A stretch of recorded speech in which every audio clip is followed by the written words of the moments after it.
여러분은 혹시 짐승의 눈에서 살려달라는 간절한 외침을 보신 적이 있습니까? 온몸에 털이 다 빠지고 뼈가죽만 남은 채 덫에 걸려 죽어가던 개. 그 녀석의 맑고 슬픈 눈망울을 본 순간 사흘을 굶은 과부 정씨는 얼어붙고 말았습니다. 저 녀석의 목에 난 흉터가 매일 밤 술 취한 남편의 매질을 견뎌야 했던 자신의 목덜미 상처와 너무나 닮아 있었기 때문입니다. 세상 천지에 기댈 곳 하나 없이 차가운 바닥을 기어다니던 저 녀석이 바로 내 신세구나.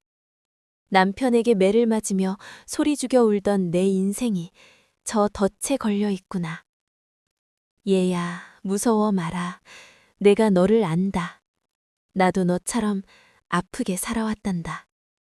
사냥꾼의 위협 속에서도 녀석을 품에 꼬억 안았을 때 정씨의 가슴에 닿은 것은 작고 여린 심장의 떨림이었습니다. 때는 조선 말기, 유난히도 모진 바람이 뼈끝을 파고들던 그해 겨울이었습니다. 강원도 깊은 산세 아래 자리 잡은 묵계마을 끝자락에는 귀퉁이가 다 허물어져가는 오막살이 한 채가 있었습니다. 그곳에는 마을 사람들이 재수없는 과부라 부르며 외면하던 젊은 정씨가 살고 있었지요. 정씨의 나이 이제 겨우 22. 꽃다운 나이에 소복을 입게 된 사연은 기구하기 짝이 없었습니다.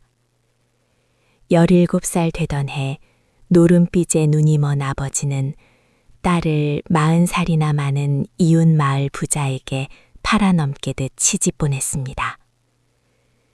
남편은 술만 마시면 정씨를 방에 가두고 짐승처럼 다루었습니다. 야, 이년아, 네 아비가 나한테 받아간 돈이 얼마인데 고작 이런 낯짝으로 나를 봐? 웃으란 말이야. 남편의 거친 욕설과 함께 날아든 술상은 정씨의 이마를 깨뜨렸고 매일 밤 소리 없는 비명이 방안을 채웠습니다. 그러다 남편이 죽고 과부가 되어 도망치듯 이 마을로 들어왔지만 정씨의 소복 안쪽에는 여전히 남편이 남긴 자국들이 훈장처럼 남아 있었습니다. 그러던 어느 날 저녁이었습니다.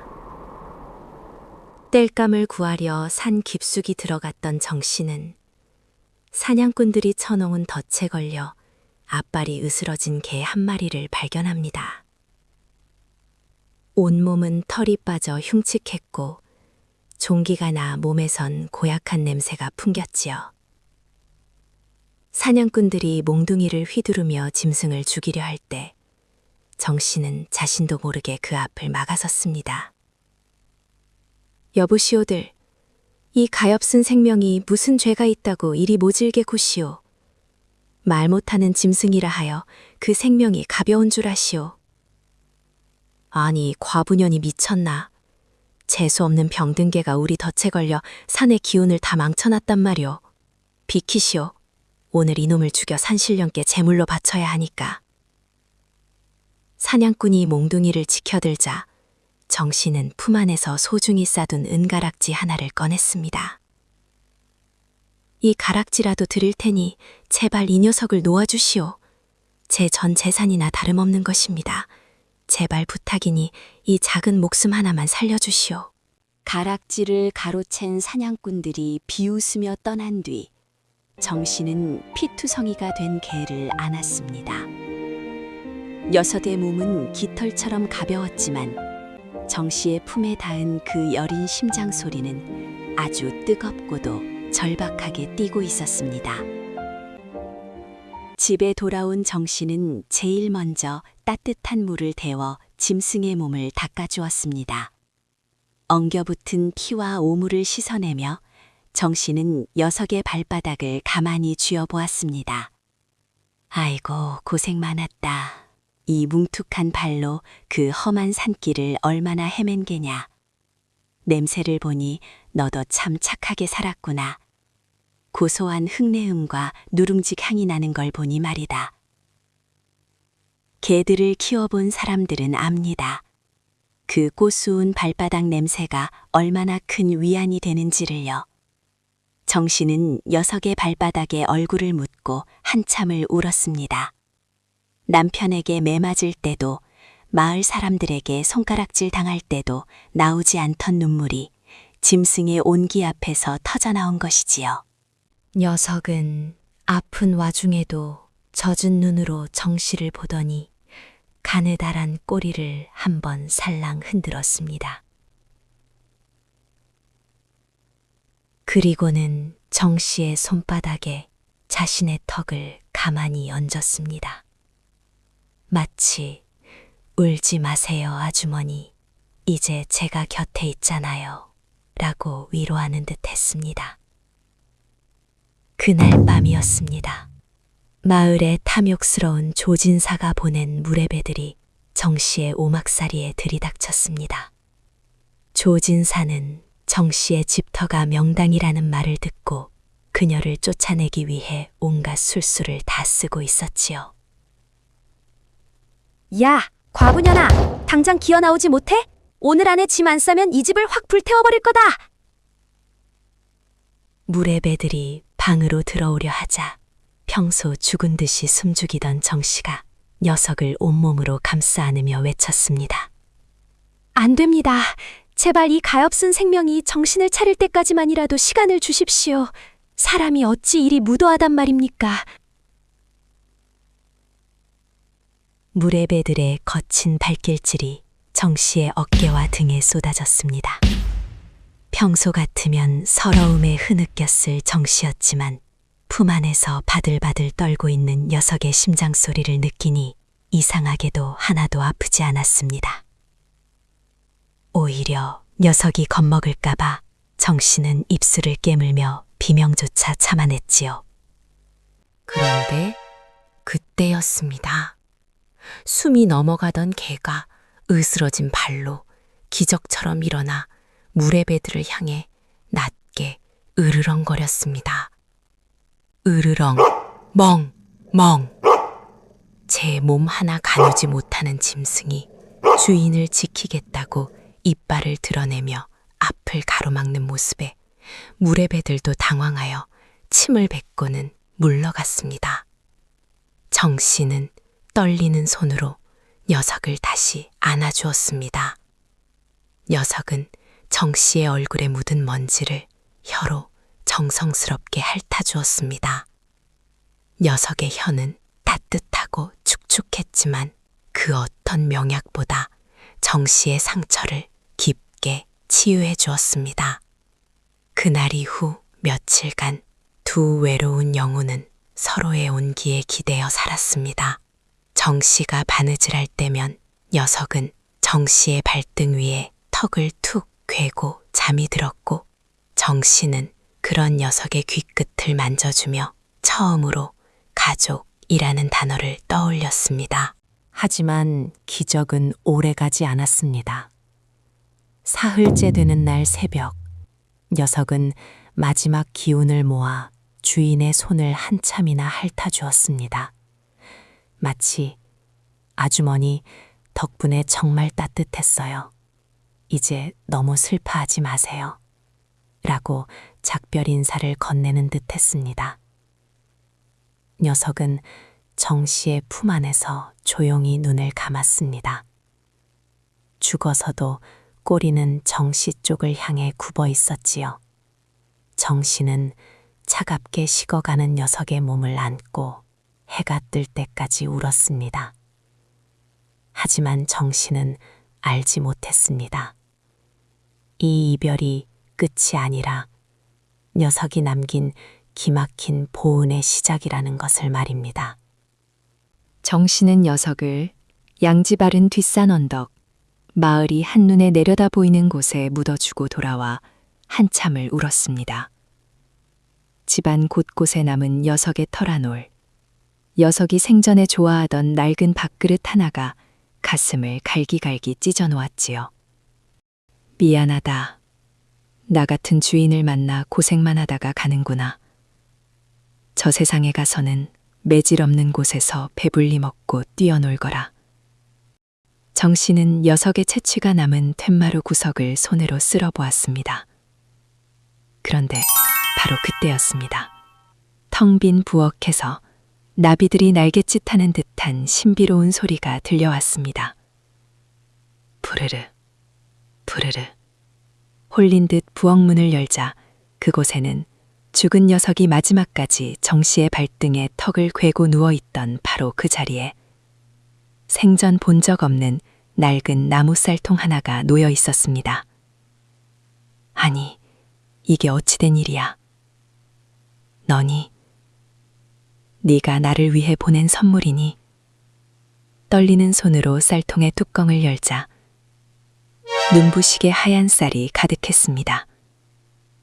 그런데 신기한 것은 그 쌀알 하나하나에서 녀석의 발바닥에서 나던 그 고수운 누룽지 냄새가 은은하게 풍겨나오는 것이었습니다. 정 씨는 이 귀한 쌀을 혼자 차지하지 않았습니다. 가장 먼저 마을 어귀에서 조진사의 횡포로 부모를 잃고 굶주림에 지쳐 가랑잎처럼 마른 어린 남매 보기와 분이를 불렀습니다. 얘들아, 어서 들어오렴. 배가 많이 고팠지? 오늘은 아주 맛난 쌀밥을 지어줄 테니 마음껏 먹으렴. 아이들은 김이 모락모락 나는 밥그릇을 비우며 신기한 듯 눈을 동그랗게 떴습니다. 아주머니, 밥에서 꼭 강아지 털처럼 포근하고 기분 좋은 냄새가 나요. 맞아요, 아주머니. 밥알이 꼭 강아지가 제 손등을 핥아주는 것처럼 따끈따끈하고 간질간질해요. 너무 맛있어요.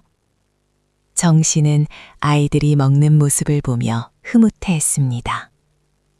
그런데 그때 평소 조진사의 앞잡이 노릇을 하며 정 씨를 무시하던 이웃집 박씨 처자가 쌀 냄새를 맡고 담장 너머로 고개를 내밀었습니다. 정씨, 요즘 이 집에서 좋은 냄새가 난다더니 어디서 이런 쌀을 구한 거야? 설마 조진사님 댁 청고라도 턴 거 아니야? 훔치다니요. 돌아가신 인연이 남겨준 선물일 뿐입니다. 배가 고프시다면 한 그릇 드릴까요? 박씨 처자는 겉으로는 고마운 척 밥을 받아 먹었지만 속으로는 탐욕이 끓어올랐습니다.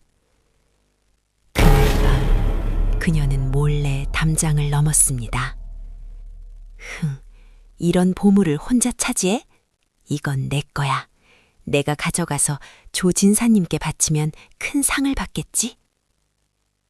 그녀가 부엌으로 숨어들어 쌀통에 손을 대려던 찰나였습니다. 어둠 속에서 낮고 위험 있는 으르렁거림이 들려왔습니다. 생전 녀석이 주인을 지킬 때 내던 바로 그 소리였습니다. 으르렁, 멍멍. 악, 뭐야, 개도 없는데 이게 무슨 소리야? 아이고, 내 발목이야. 누가 내 발을 불었어? 박씨 처자는 보이지 않는 무언가에 발목을 세게 물린 듯 비명을 지르며 도망쳤습니다. 이 기이한 소문은 결국 고을의 탐욕스러운 박원님의 귀에까지 들어갔습니다. 박원님은 정 씨를 마당으로 끌어내고 직접 쌀통의 뚜껑을 열었습니다. 옆에는 조진사가 비열한 웃음을 지으며 거들고 있었지요.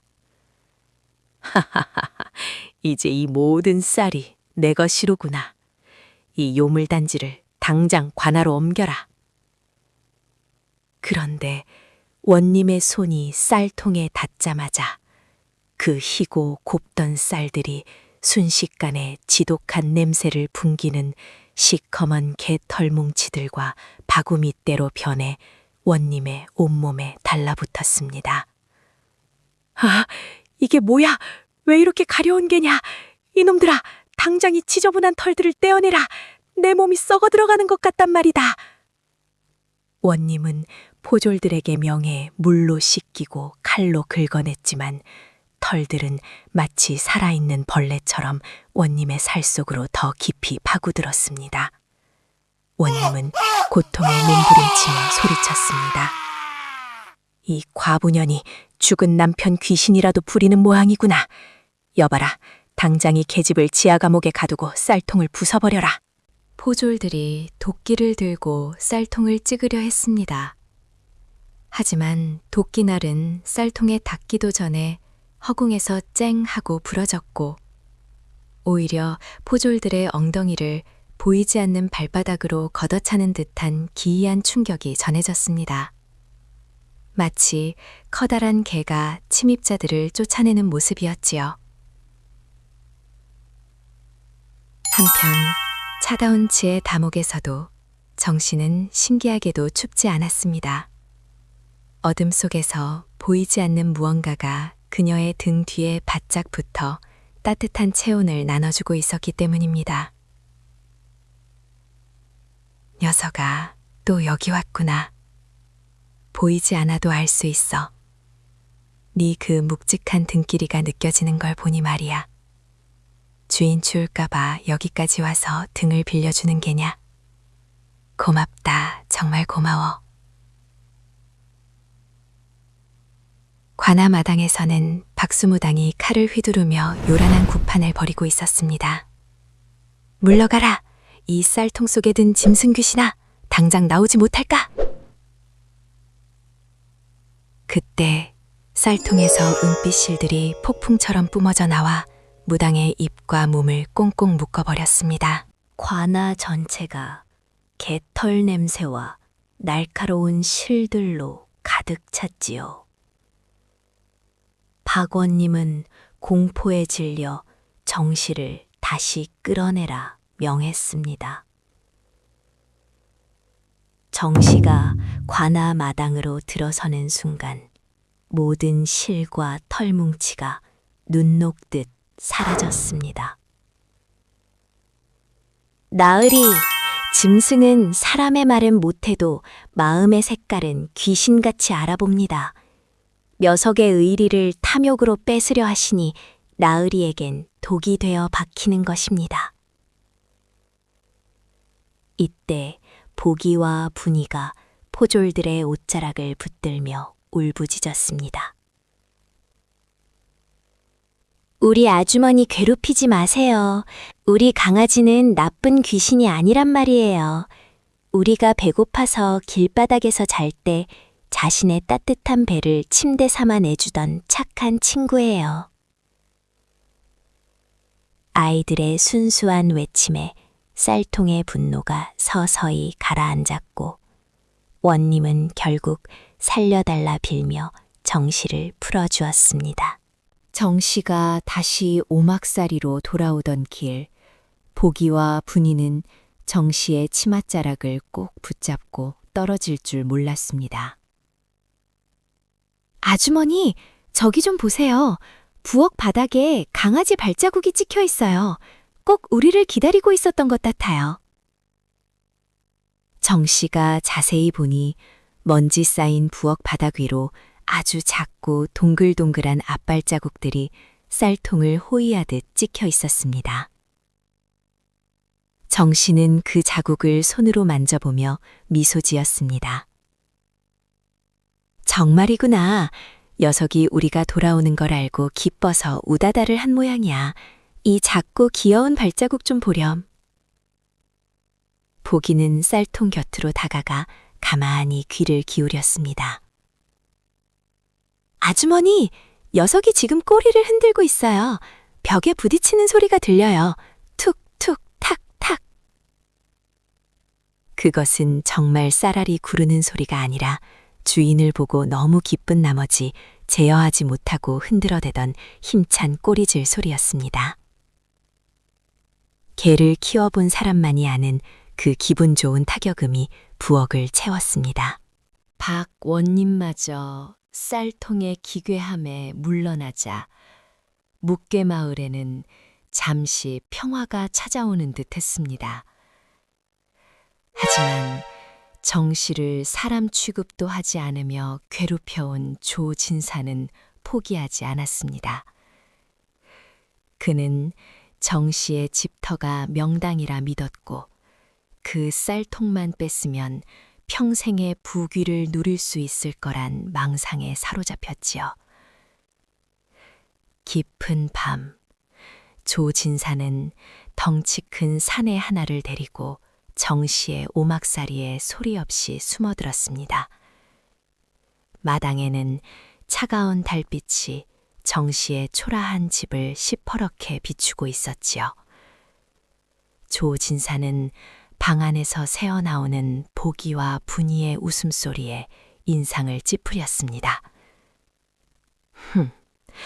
과부가 주제도 모르고 거지 새끼들을 끼고 웃음판을 벌여?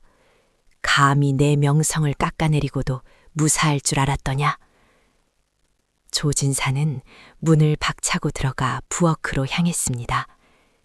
기척을 느낀 정씨가 황급히 마당으로 나섰습니다. 나으리, 이 야심한 시각에 어찌된 일이십니까? 당장 나가주십시오. 조진사는 비열한 웃음을 지으며 정씨의 턱을 잡아 올렸습니다. 그의 눈에는 사람에 대한 존중이라곤 찾아볼 수 없었지요. 이 재수없는 년이 어디서 감히 말을 가르치려 들어. 당장 그 요물 쌀통을 내놓지 않으면 저 방 안의 아이들 목숨까지는 보장 못한다.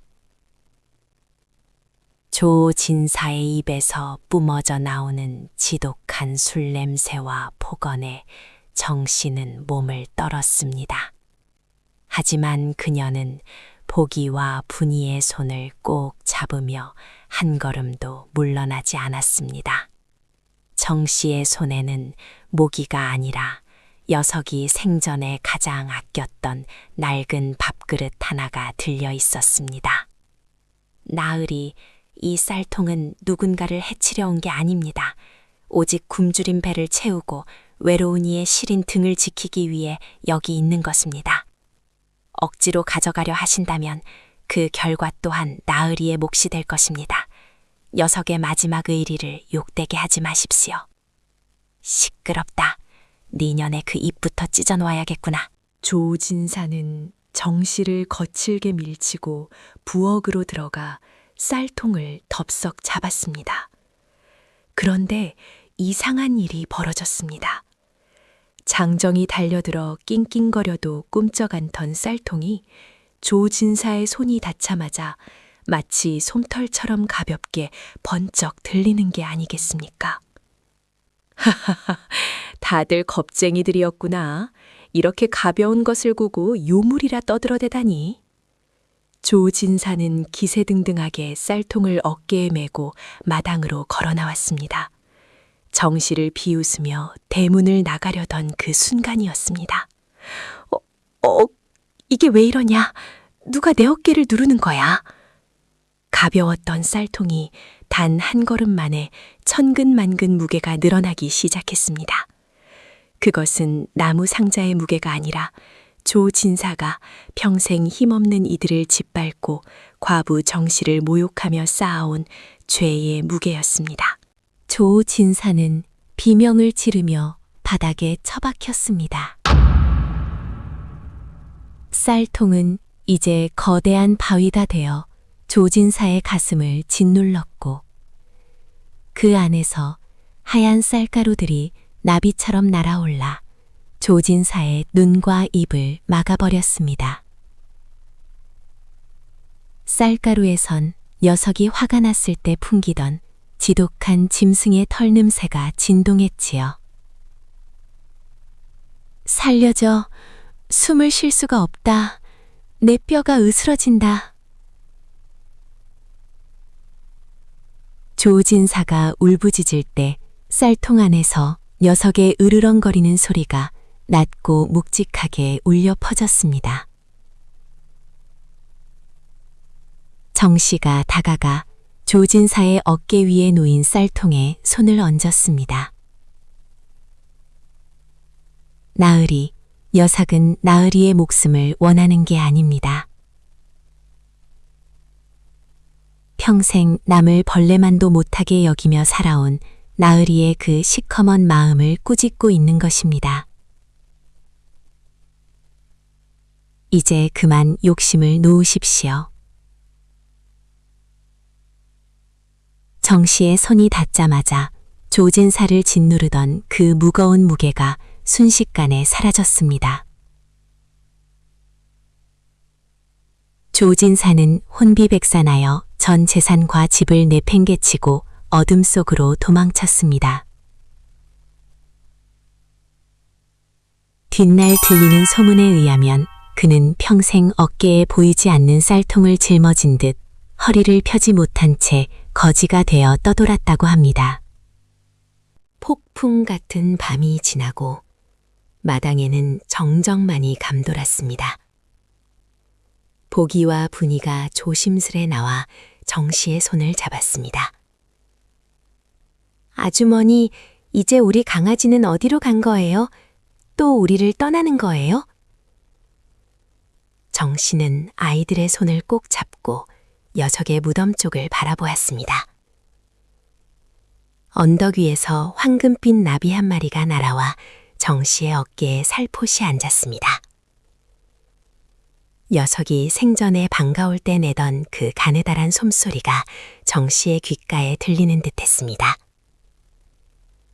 녀석은 멀리 간 게 아니란다. 우리가 서로를 아끼고 배고픈 이에게 밥 한 술을 나눌 때 그 마음 속에 항상 살아있는 거란다. 얘들아, 오늘부터 내가 너희의 진짜 엄마가 되어주마. 우리 녀석과 함께 이 집을 지켜나가자구나. 그날 이후 정씨는 남매를 자신의 자식으로 거두었습니다. 쌀통은 정씨와 아이들이 필요한 만큼만 쌀을 내어주었습니다. 욕심부리는 자에겐 빈 상자가 되었고 진심으로 배고픈 이가 오면 넘치도록 쌀을 내주었지요. 그것은 녀석이 살아생전 주인에게 보여주었던 정직하고 한결같은 마음과 꼭 닮아 있었습니다. 세월이 흘러 남매가 어른이 되었을 때 낡은 나무 쌀통은 어느 날 아침 흔적도 없이 사라졌습니다. 하지만 남매는 슬퍼하지 않았습니다. 이미 그들의 마음속엔 녀석이 가르쳐준 나눔이라는 더 큰 보물이 자리 잡고 있었기 때문입니다. 묻게 마을에선 지금도 찬바람 부는 겨울밤이면 어디선가 꼬리를 흔들며 바닥을 탁탁 치는 소리가 들린다고 합니다. 그것은 녀석이 누군가의 선한 마음을 응원하러 온 마지막 신호일 것입니다.